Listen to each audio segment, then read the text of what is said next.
میرے دوستو، انسان کو کل عقل بھی مل جائے تو پھر بھی اللہ کی حکمت کا وہ احاطہ نہیں کر سکتا۔ رب کریم کو زیادہ پتہ ہے کہ ہمارے لیے کون سی چیز بہتر ہے اور کون سی چیز ہمارے لیے نقصان کا باعث ہے۔ اللہ تبارک و تعالی کی حکمت یہ چاہتی ہے کہ میرے بندے پریشان نہ ہوں۔ رب یہ چاہتا ہے کہ میرے بندے کسی جگہ پہ بھی دقت اور پریشانی کا شکار نہ ہو، تو اللہ تبارک و تعالی نے راہ اعتدال اختیار کرنے کا حکم ارشاد فرمایا کہ تم اعتدال کے رستوں پہ چلو، معتدل زندگی گزارو، افراط و تفریط سے بچو۔ آج جس معاشرے میں ہم وقت گزار رہے ہیں، اس معاشرے میں ہم اس بات کو سمجھنے سے قاصر ہیں کہ اصل ہمارا مسئلہ کیا ہے۔ ہمارا اصل جو مسئلہ ہے اس کی شناخت ہمیں کیسے ہوگی اور ہم پھر اس تک رسائی کس انداز میں حاصل کر پائیں۔ ہم ہمیشہ اپنی آمدن بڑھانے کے چکر میں رہتے ہیں، ایک کام اور شروع کر لیں، پارٹ ٹائم جاب شروع کر لیں، کوئی سائیڈ بزنس اس کا آغاز کر لیں۔ ہماری جو دوڑ لگی ہوئی ہے وہ لگی ہے کام بڑھانے میں، آمدن بڑھانے میں، حالانکہ اسلام ہمیں یہ کہتا ہے کہ تو آمدن بڑھانے کے چکر میں نہ پڑ، اصل بات یہ ہے کہ تو اپنے خرچے کنٹرول کر۔ تنگ انسان وہ نہیں ہوتا جس کی آمدن تھوڑی ہوتی ہے، یہ توجہ کیجیے گا میری بات، یہ قیمتی بات ہے اور گفتگو ساری کا لب لباب ہے۔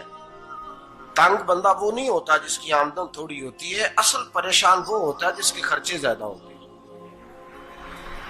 اور ہمارا جو روزمرہ کا نقصان ہو رہا ہے نا، وہ آمدن کے معاملات میں نہیں ہو رہا۔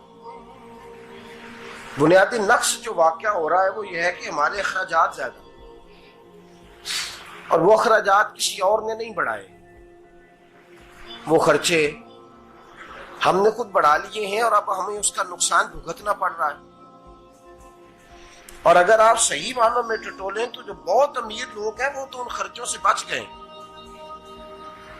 میں نے بہت سارے ایسے ختمات میں شرکت کی ہے، میں بہت ساری ایسی جگہوں پہ گیا ہوں کہ جہاں لوگوں نے بڑا مختصر سا ختم دلایا ہے تو ہو گیا ہے ختم۔ ختم کے معاملے میں کب کسی نے پابندی لگائی ہے کہ اس میں 200 آدمی شریک ہوگا تو تب یہ سال ثواب صحیح ہو سکے گا؟ کون کہتا ہے؟ یا شادی کے موقع پر اگر سارے بہن بھائیوں کو نہ بلایا گیا تو میری شادی پایہ تکمیل تک نہیں پہنچے گی، اس میں برکت نہیں ہوگی، یہ کس نے فتویٰ دیا ہے؟ معتدل زندگی کا اسلام حکم دیتا ہے۔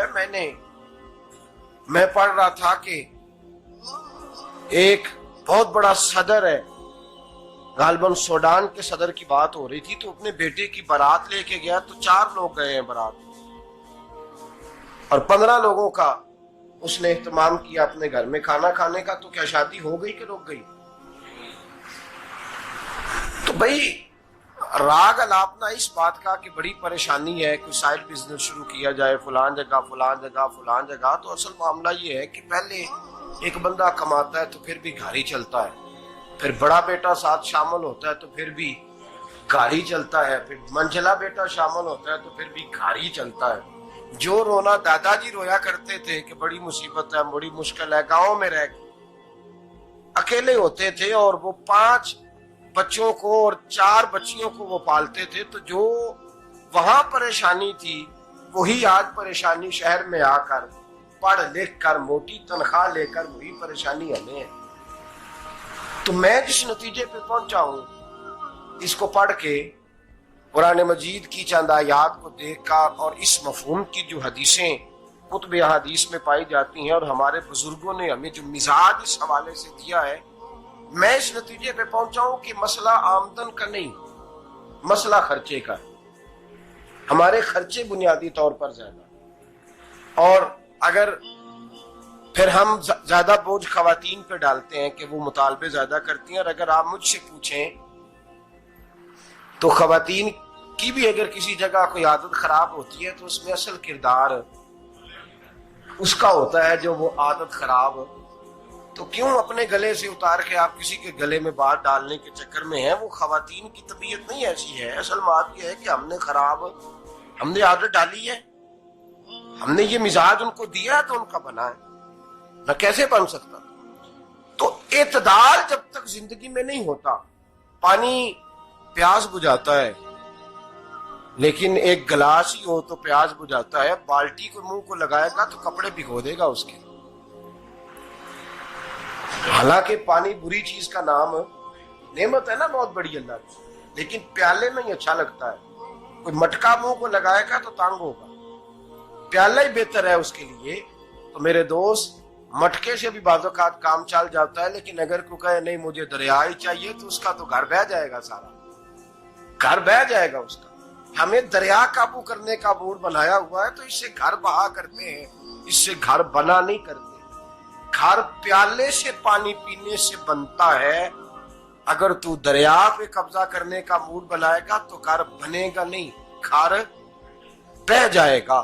آگ نہ ہو تو کھانا پک نہیں سکتا, لیکن ہلکی آنچ سے کھانا پکتا ہے. اور اگر آنچ تیز کر دی جائے تو جی قرینے قیاس بات کر رہا ہوں, میں عقل سے ماورا نہیں کر رہا. قرینے قیاس سمجھانے کے لیے مثالیں دے رہا ہوں. ہلکی آنچ پہ کھانا پک جاتا ہے اور آگ تیز ہو تو کھانا جل جاتا ہے.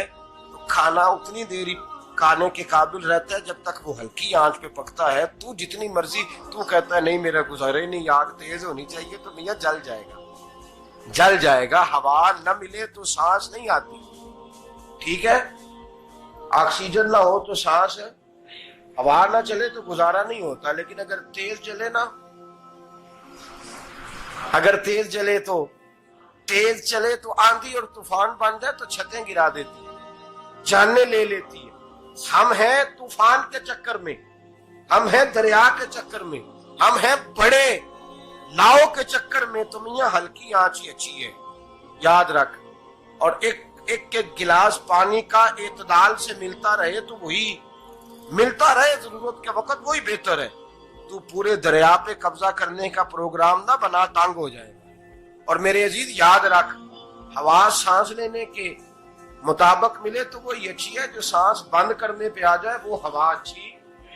ہم نے چکر چلا لیا ہے کہ زیادہ پیسہ, راتوں رات پیسہ, لمبا پیسہ, یہ پلاٹ بھی میرا, وہ پلاٹ بھی میرا, گجرانوالہ بھی, گجرات بھی, لالا موسیٰ کھاری اور پنڈی تک جہاں میں جاؤں میرے نام کی تختیاں لگی ہوئی ہونی چاہیے. اسلام منع